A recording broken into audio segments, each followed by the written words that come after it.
and welcome to episode 12, chapter 12 of the book, Listening, Laughing and Learning. In a way, this chapter is about running, but not running away. I left a bit of a cliffhanger at the end of episode 11. I got divorced and I left it there. So I now found myself an Englishman in St. Louis, and I took to running in a very, very disciplined way. I was actually training to be a marathon runner. The 10Ks were still happening, the road races were still happening, but I really had my sights on qualifying for Boston.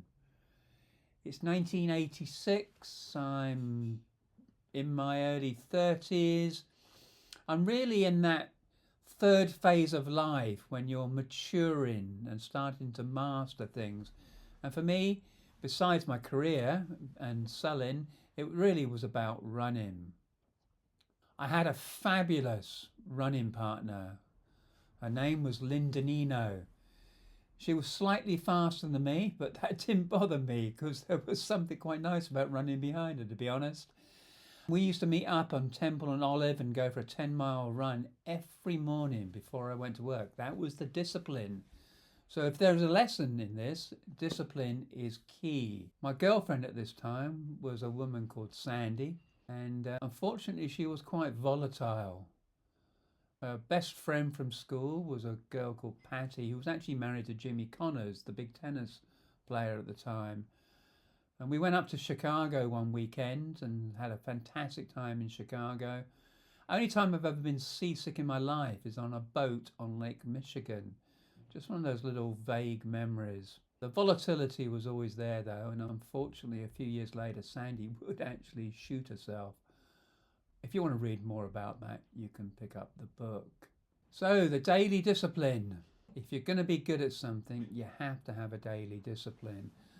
My discipline involved joining a running club called the 620. We would meet at 6:20 every morning on the corner of Forsyth and Skinner, as top corner of Forest Park, and we would run a loop of Forest Park, which was 6.2 miles, at a 6:20 pace, hence the 620 Club. It was infamous. In fact, we had TV people come and make programs about it, because we would meet there every day of the year, the height of the summer to the depths of the winter, and in St. Louis it would get incredibly cold.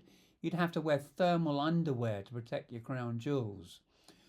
But the runners in that club were the best in the city, and I learnt an awful lot from them.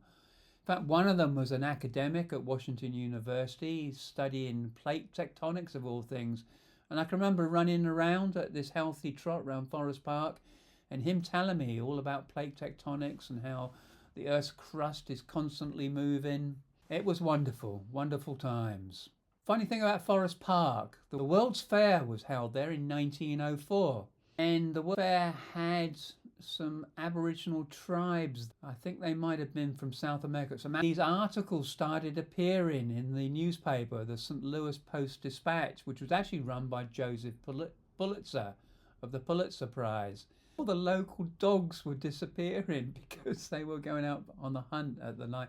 And that area to the south of Forest Park is forever known as Dogtown. As I said, everything was about running. And one of the races I entered was the Philadelphia Distance Runner. It's a very fast half marathon. And I had the race of my life. I did very, very well. I stuck around for the age awards because I was used to getting age category awards, and they announced them in descending order. So the announcer turned around and said, and in the over 60s age group today, and he's 64 today, in a time of 1 hour and 8 minutes, it's Norm Green.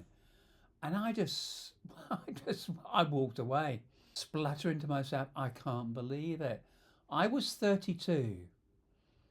I'd run it in a personal best of 1 hour and 18 minutes. This chap, Norm Green, was twice my age, and he'd run it 10 minutes faster than me. And as I walked away, the lesson came. Age doesn't matter. Age is a mental construct. Age is just something we make up. You can still do things, whatever the age. And that's where the lesson, age doesn't matter, really came through. So the lessons of this chapter: have a daily discipline. Age doesn't matter. Now, the chapter is about running. And every marathon runner, as I said earlier, wants to qualify for Boston. And the way I did that was I entered the New York Marathon every year, hoping to get a better time. You've got to run in under 3 hours to qualify for Boston, or you did back in the 80s. Finally, one year I did it in New York. And the funny thing about that was the night before the marathon, I was out with my friend Charlie eating. I think his parents had taken us to a posh restaurant. And lo and behold, sitting right behind me was an Englishman in New York himself, Sting, and his wife, Trudy Styler. And that's when the Englishman in St. Louis met the Englishman in New York. Anyway, I finally qualified for Boston. More on that in a future chapter. If you've liked this, give it a thumbs up. Please comment on it. Please share it. And come back for more in episode 13. Thank you very much.